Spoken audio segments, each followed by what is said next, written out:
अगर एक लाइन में अगर मैं इसको सम अप करने की कोशिश करूं तो दर्द गुर्दा की जो है वो अक्सी सिर्फ दुआ है।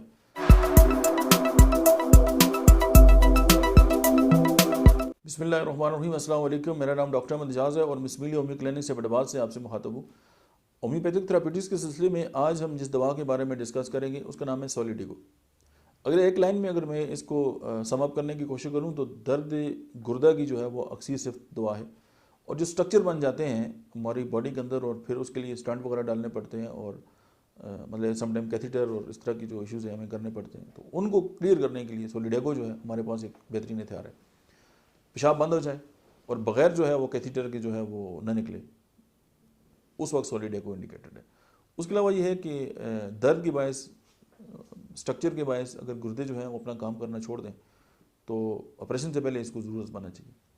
अच्छा, ये जो इसकी दर्द है वो पेट से टांगों की तरफ जा रहे होते हैं और इसकी जो यूरिन है उसकी जो रंगत है वो मटियाली और सहमाइल होती है। सोलिडेगो के अंदर ये इंडिकेशन पाई जाती है।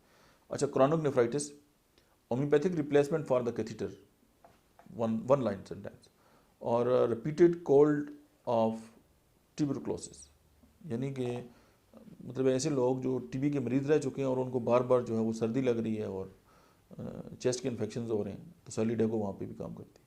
फिर किडनी डिसऑर्डर्स जितने भी हैं मोस्ट प्रॉबेबली, और साथ ये है कि एल्ब्यूमिनेरिया अगर है और एल्ब्यूमिन जो है वो पेशाब से आ रहा है या नेफ्रोटिक सिंड्रोम है, तो उसमें जो है सोलिडेगो जो है वो बहुत हेल्पफुल साबित हो सकती है। ये चंद बातें थी जो सोलिडेगो के बारे में। Thank you very much.